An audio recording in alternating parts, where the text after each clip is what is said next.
আমাদের ভারত সরকার এবং আমাদের ভারতের অনেক নেতাকর্মী তো অনেক অহংকার করে কথা বলে যে আমাদের সামরিক শক্তি অনেক বেশি পাওয়ারফুল, আমাদের সামরিক শক্তি অনেক বেশি এগিয়ে এবং আমরা বাংলাদেশকে ৫ মিনিটে ১০ মিনিটে দখল করে নেব।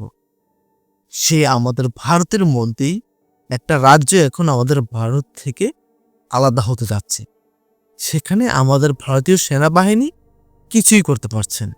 হ্যাঁ, লেন্স গুটিয়ে পালিয়ে যেতে হচ্ছে এবং অনেক ঘটনা ঘটছে। হ্যাঁ ভিউয়ার্সগণ, আর সেই রাজ্যটার নাম হচ্ছে মণিপুর। হ্যাঁ ভিউয়ার্সগণ, আজকে আমি সায়েন্স ফিড ইউটিউব চ্যানেলে নিবেদিত খুবই গুরুত্বপূর্ণ একটা নিউজের উপর রিয়েকশন দিতে যাচ্ছি। নিউজটার শিরোনামটা আমি আপনাদেরকে একটু পড়ে শোনাতে চাই। নিউজটার শিরোনামটা হচ্ছে ভারতের ৩টি সেনাঘাঁটি দখল, স্বাধীনতার ঘোষণা মণিপুর রাজ্যে। ও মাই গড, আসলে কি হচ্ছে সেখানে? হ্যাঁ, আপনি যদি আমাদের ভারতীয় মিডিয়াগুলোতে চোখ রাখেন তাহলে কোনো নিউজই কিন্তু সেরকমভাবে পাবেন না। হ্যাঁ, এবং আমাদের ভারত সরকারের দিকে যদি আপনি তাকান তাহলে সেখান থেকে আপনি শুনতে পাবেন যে সবকিছু কন্ট্রোলে আছে। আসলে কন্ট্রোলে সেরকম কিছুই নেই। হ্যাঁ ভিউয়ার্স, সেখানকার স্বাধীনতাকামী যে বাহিনীগুলো রয়েছে তারা অনেক অ্যাডভান্স লেভেলে পৌঁছে গেছে এবং তারা তাদের পজিশনটা অনেকটাই স্ট্রং করে ফেলেছে। হ্যাঁ ভিউয়ার্সগণ, কি হচ্ছে সেখানে?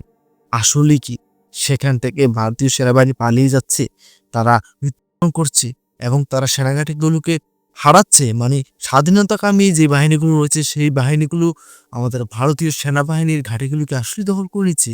হ্যাঁ ভিউয়ার্সগণ, আজকে সেটাই জানবো। আমি রুবাইত আছি আপনাদের সঙ্গে ভিউয়ার্সগণ, আর আপনারা দেখছেন পোলাইট ট্রিক্স ইউটিউব চ্যানেল। তাহলে চলুন আপনাদের সঙ্গে একসঙ্গে মিলে সম্পূর্ণ নিউজটাকে দেখে আসি এবং বিস্তারিত বিষয়টাকে জেনে আসি। Let's get started. বন্ধুরা, এবার ভারতের মণিপুরে অবস্থিত ৩টি সেনাঘাঁটি দখল করে নিয়েছে স্বাধীনতাকামী যোদ্ধারা এবং এই ঘাঁটিগুলো দখল করে নিয়ে স্বাধীনতার ঘোষণা দিয়েছে কুকি বিদ্রোহীরা। দখল করেছে ভারতীয় সেনাবাহিনীর ব্যবহৃত হেলিকপ্টার ও গোলাবারুদ। বর্তমানে সেখানে ভারতীয় সেনাবাহিনীর অবস্থা করুণ, যেখানে এখন আর ভারতের সংবিধান চলে না, চলে বুলেটের গুলির শব্দ। মণিপুরের অনেক স্থানে বর্তমানে তীব্র যুদ্ধ চলছে। প্রাণ বাঁচাতে সেনাঘাঁটি ছেড়ে পালিয়ে যাচ্ছে অনেক ভারতীয় সৈন্যরা। গত ২০১৯ সালে স্বাধীনতার ঘোষণা দিয়েছিল এ রাজ্যটি। বর্তমানে এই মণিপুরের রাজ্যের কি অবস্থা? কেন ভারতীয় সেনারা মার খাচ্ছে মণিপুরের কুকি বিদ্রোহীদের হাতে? তবে কি স্বাধীনতার দ্বারপ্রান্তে মণিপুরী রাজ্যটি? বর্তমানে সেখানে যুদ্ধের কি অবস্থা? কেন ভারতীয় সৈন্যরা পালিয়ে যাচ্ছে মণিপুরী রাজ্য ছেড়ে? আর মণিপুরীকে আলাদা স্বাধীন রাষ্ট্র হিসাবে সবার আগে বাংলাদেশের স্বীকৃতি দেওয়া উচিত হবে কিনা এ সম্পর্কেও বিস্তারিত জানতে পারবেন আজকের ভিডিওটিতে। বন্ধুরা, মণিপুরের রাজ্য সম্পর্কে আমরা বর্তমানে আপনাদের এমন এমন সব তথ্য দেখাবো যেগুলো মূল গণমাধ্যম টিভি চ্যানেলও দেখাতে ভয় পায়। এছাড়াও বর্তমানে বাংলাদেশের সমস্ত মিডিয়া এবং ভারতীয় গণমাধ্যমগুলো নরেন্দ্র মোদীর পা চাটে, তাই তারা এ সমস্ত খবর এখনও প্রচার করছে না। কিন্তু আমরা আমাদের ইউটিউব চ্যানেলের মাধ্যমে আমরা মণিপুরের সঠিক অবস্থা এবং বর্তমানে ভারতীয় সেনাবাহিনীর যে করুণ অবস্থা রয়েছে মণিপুরে সে সমস্ত দৃশ্য দেখাবো। তাই আজকের ভিডিওটি মনোযোগ সহকারে একদম শেষ পর্যন্ত দেখতে থাকুন। তো চলুন শুরু করা যাক।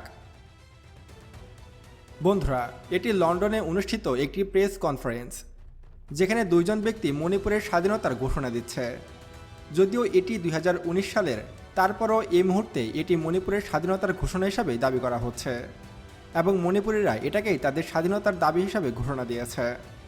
যদিও ভারতের মূল মিডিয়াগুলো এই সম্পর্কে কোনো খবরই প্রচার করেনি এবং বর্তমানে পুরো মণিপুরে ব্ল্যাকআউট করে দেওয়া হয়েছে। সেখানে নেই ইলেকট্রিসিটি, নেই ইন্টারনেট সংযোগ, এমনকি মোবাইল নেটওয়ার্কও বন্ধ করে দেওয়া হয়েছে। ফলে বর্তমানে মণিপুরী রাজ্যটিতে কী ঘটছে সে সম্পর্কে কোনো স্পষ্ট ধারণা পাওয়া যাচ্ছে না। তবে যেহেতু বর্তমানে স্টারলিংক রয়েছে সে রাজ্যে, সেহেতু অনেক তথ্যই উঠে এসেছে, কিন্তু মূল মিডিয়াগুলো সেগুলো প্রচার করছে না, যেহেতু সেগুলো নরেন্দ্র মোদীর বিপক্ষে যাবে। কিন্তু আমরা সেসব দৃশ্য আপনাদের সামনে তুলে ধরব এবং প্রকাশ করব। ইতিমধ্যে ভারতের ৩টি সেনাঘাঁটি এবং একটি হেলিকপ্টার ও বিপুল পরিমাণ অস্ত্র জব্দ করেছে কুকিরা। তারা সেসব অস্ত্রশস্ত্র জব্দ করে তার সামনে ছবি উঠছে এবং সেগুলোকে সোশ্যাল মিডিয়ায় প্রকাশ করছে। আপনি হয়তো ভাবতে পারেন বর্তমানে মণিপুরে কোনো রকম ইন্টারনেট সংযোগ নেই কোনো বিশ্ব মিডিয়া, তাহলে কিভাবে এসব ছবি ইন্টারনেটে প্রকাশ পাচ্ছে? এর মূল কারণ হলো স্টারলিংক সংযোগ। বর্তমানে এলন মাস্কের কোম্পানি স্টারলিংক মণিপুরে তাদের ইন্টারনেট ফ্রি করে দিয়েছে। ফলে ভারতের এই রাজ্যটির ভিতরে কী ঘটছে সব কিছুই প্রকাশ পাচ্ছে। তো ইলন মাস্ককে তো এই মানে ঘটনাগুলোর জন্য বা এই কাজটার জন্য অবশ্যই ধন্যবাদ জানাতে হয়। তো বাংলাদেশের মধ্যেও কিন্তু এরকমটা হয়েছিল। জুলাই যখন আন্দোলন হচ্ছিল তখন বাংলাদেশও ব্ল্যাক আউটের মধ্যে ছিল। তো আসলে এগুলো যে ভারত থেকে ট্রেনিং নেওয়া এখন কিন্তু আরো ক্লিয়ার হয়ে যাচ্ছে। হ্যাঁ, শেখ হাসিনা সরকার যে কাজগুলো করতেন সেই কাজগুলোর পেছনে কিন্তু আমাদের ভারত সরকারেরই হাত ছিল। সেটা কিন্তু এখন ইজি হয়ে যাচ্ছে, মানে একই পদ্ধতি অবলম্বন করছে সেম ভাবে, কি বলবো আর। তবে স্টারলিংক আসার পর থেকে এখন কিন্তু বিভিন্ন দেশে এটার ভালো ব্যবহার হচ্ছে। হ্যাঁ, যে জায়গাতে সরকার ব্ল্যাক আউট করে দিচ্ছে সেই জায়গাতেও কিন্তু নেট পাওয়া যাচ্ছে। ঠিক আছে, তো এই বিষয়টা কিন্তু খুবই ভালো। আপনাদের কি মতামত কমেন্ট করে এখনই জানান। তাহলে চলুন বাকি অংশটা দেখে আসি। ভারতীয় সেনাবাহিনী কেন কুকিদের হাতে মার খাচ্ছে চলুন সে সম্পর্কে জেনে নিই। বন্ধুরা, এই কুকি বিদ্রোহীরা কিন্তু একদিনে গড়ে ওঠা কোনো বাহিনী নয়। তারা সেই ব্রিটিশ আমল থেকে নিজেদের স্বাধীনতা দাবি করছে এবং দিনের পর দিন তাদের শক্তি বৃদ্ধি করছে এবং গোপনে তারা পাহাড়ে ট্রেনিংও করেছে। ফলে তাদের এক একজন সৈন্য ভারতের এক একটি সৈন্যের থেকেও বেশি অত্যাধুনিক অস্ত্র বহন করে এবং প্রশিক্ষণপ্রাপ্ত হয়ে থাকে। আর এই কারণেই বর্তমানে কুকিদের হাতে বেধড়ক মার খাচ্ছে ভারতীয় সেনাবাহিনী। এখন আপনার মনে প্রশ্ন জাগতে পারে যে ভারতীয় সেনাবাহিনী তো পৃথিবীর চতুর্থ শক্তিশালী সেনাবাহিনী এবং তাদের হাতে পৃথিবীর দ্বিতীয় বৃহত্তম সেনাবাহিনী রয়েছে এবং তারা নিজেদেরকে পরমাণু সুপার পাওয়ার হিসেবে দাবি করে। তাহলে এত শক্তিশালী বাহিনী কেন এই ক্ষুদ্র কুকি বাহিনীর সাথে পারছে না? এর কারণ হলো ট্রেনিং এবং দক্ষতা। বন্ধুরা, ভারতীয় সেনাবাহিনী পৃথিবীর দ্বিতীয় বৃহত্তম সেনাবাহিনী এবং পৃথিবীর চতুর্থ শক্তিশালী হলেও তাদের দক্ষতা খুবই কম এবং তারা মৃত্যুকে ভয় পায়। যেহেতু তারা দেখছে কুকিরা অত্যাধুনিক অস্ত্র বহন করছে, ফলে তাদের সাথে যুদ্ধে টিকতে পারছে না ভারতীয় সেনাবাহিনী। ফলে অনেক স্থানে ভারতীয় সেনাবাহিনী কুকিদের হাতে মার খেয়ে পালিয়ে গেছে। এমনকি তাদের যেসব সামরিক সরঞ্জাম রয়েছে, বিশেষ করে তাদের ব্যবহৃত সামরিক হেলিকপ্টারও ফেলে রেখে গেছে। আপনারা এখন স্ক্রিনে দেখতে পাচ্ছেন যে একজন কুকি সৈন্য সে ফেলে রেখে যাওয়া হেলিকপ্টারের সামনে ছবি উঠছে এবং সেগুলোকে তারা সোশ্যাল মিডিয়ায় পাবলিক করছে। এর মাধ্যমে বোঝা যাচ্ছে যে বর্তমানে ভারতের মণিপুরের অবস্থা করুণ। এবং আপনারা বর্তমানে স্ক্রিনে যে পিকচারটি দেখতে পাচ্ছেন এটি কোনো সাধারণ পিকচার নয়। একটু যদি ভালো মতো লক্ষ্য করেন তাহলে দেখবেন যে তাদের সামনে হাজার হাজার গোলাবারুদ, রাইফেল এবং গ্রেনেড রয়েছে। এগুলো মূলত ভারতীয় সেনাবাহিনীর ব্যবহৃত অস্ত্রশস্ত্র। সেগুলো দখল করে নিয়েছে মণিপুরের কুকি বিদ্রোহীরা। আসলে অবিশ্বাসের কিছু এখানে দেখছি না। ঠিক আছে, সত্যি বলতে আমি ভিডিওর শুরুতে যেটা বলেছিলাম, ভিডিওতেও দেখতে পেলাম, সেখানকার কোনো নিউজ আপনি এখন পাবেন না। সেখানকার নিউজগুলোকে ধামাচাপা দেওয়ার চেষ্টা করা হচ্ছে। তবে সত্যকে চাপা দেওয়া কি এতটাই সহজ? একদমই না। হ্যাপি ওয়ার্স, সত্যকে চাপা দিয়ে রাখা যায় না। আমাদের ভারতীয় সৈন্যরা যে সেখান থেকে পালিয়ে আসছে বা তারা যে সেখানে কোনো অবস্থান ক্রিয়েট করতে পারছে না, সেটার প্রমাণ কিন্তু জলজান্ত প্রমাণ। ঠিক আছে, আর কি প্রমাণ দেখতে চান? তাহলে চলুন বাকি অংশটা দেখে আসি। এবং সেগুলোর সামনে বসে ছবি উঠছে এরা এবং সারা বিশ্বব্যাপী ছড়িয়ে দিচ্ছে। মূলত মণিপুরে খ্রিস্টান একটি রাষ্ট্র বানাতে চায় মার্কিন যুক্তরাষ্ট্র, আর এই কারণে এর পিছনে গভীর ষড়যন্ত্র করছে মার্কিন যুক্তরাষ্ট্র।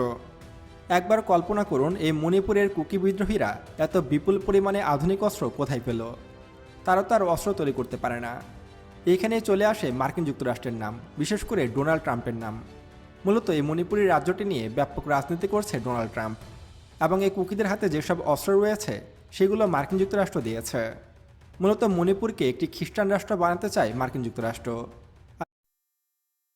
ভিউয়ার্স কোন মণিপুরের এই ঘটনাটা যখন আমি জানি, ঠিক আছে, জানার পর আমার মধ্যে একটা কনফিউশন কাজ হলো যে এই যে অত্যাধুনিক অস্ত্রশস্ত্রগুলো মণিপুরের বিদ্রোহী গোষ্ঠীদের হাতে এবং তাদের কাছে অনেক অত্যাধুনিক ইকুইপমেন্ট রয়েছে যোগাযোগ বহাল রাখার জন্য, সেগুলো তারা কোথায় পায়?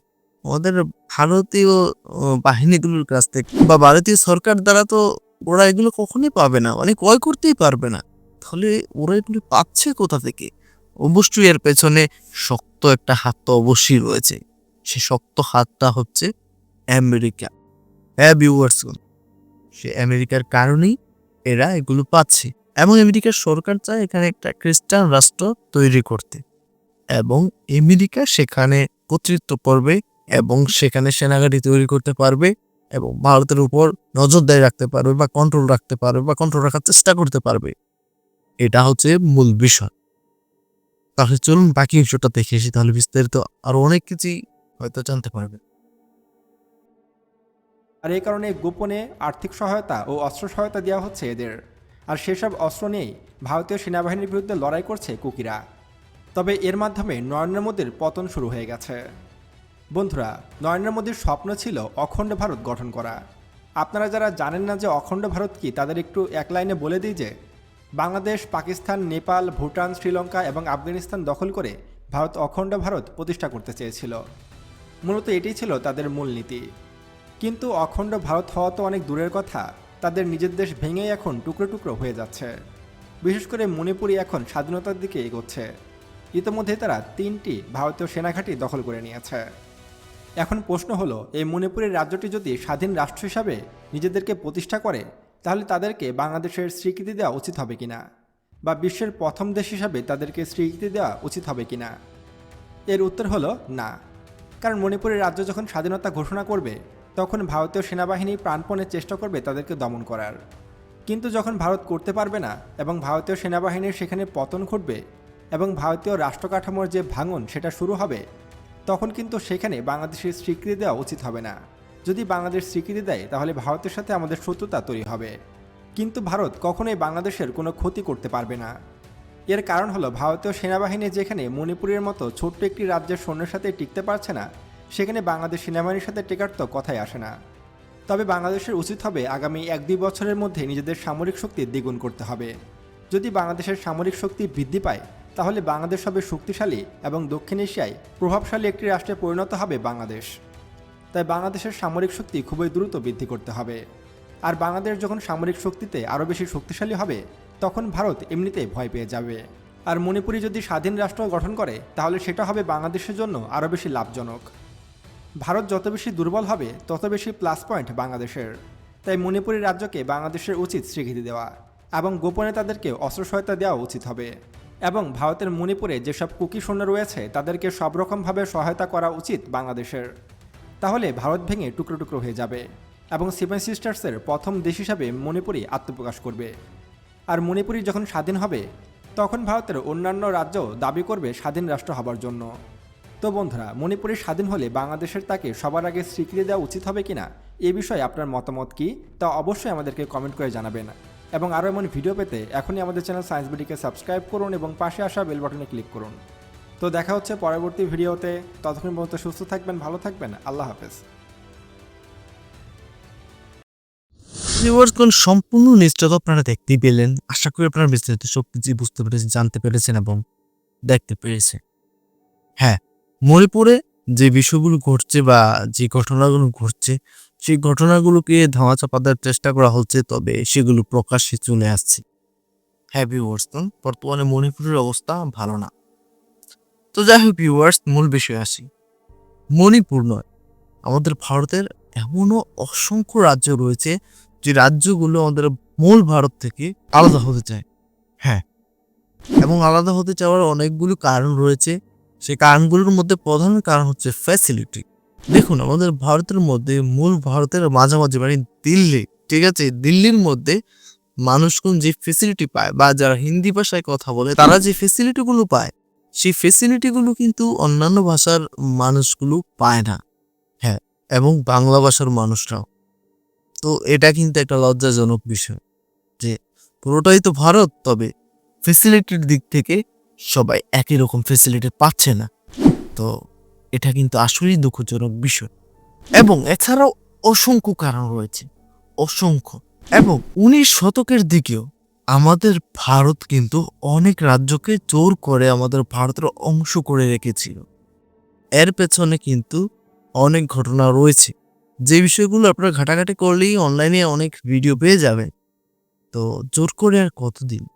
ভিউয়ার্স, লাস্ট একটা বিষয় বলতে চাই। মণিপুরে যে ঘটনাগুলো হচ্ছে, এই ঘটনাগুলো কিন্তু আমাদের ভারত সরকারের জন্য একটা লজ্জাজনক ঘটনা। কারণ সেখানে আমাদের ভারতীয় সেনাবাহিনী কোনো ধরনের হিল্লে করতে পারছে না। তো এটা আসলে লজ্জাজনক বিষয়। তবে একটা কথা কিন্তু বলতে বাধ্য হচ্ছি, সেটা হচ্ছে মণিপুরের বিদ্রোহী গোষ্ঠীগুলো কিন্তু তারা একটা ভালো পজিশনে চলে গিয়েছে এবং তারা প্রাণপণে চেষ্টা করছে। তারা কিন্তু প্রাণপণে চেষ্টা করছে। হ্যাঁ, তো যাই হোক ভিউয়ার্স, সৃষ্টিকর্তার কাছে একটাই প্রার্থনা করি, যেটা ভালো হয় তিনি যাতে সেই ফয়সালাটাই করেন। হ্যাঁ ভিউয়ার্স, তো এই ছিল বিস্তারিত। আজকের সম্পূর্ণ রিঅ্যাকশন ভিডিওটা আপনাদের কাছে কেমন লেগেছে?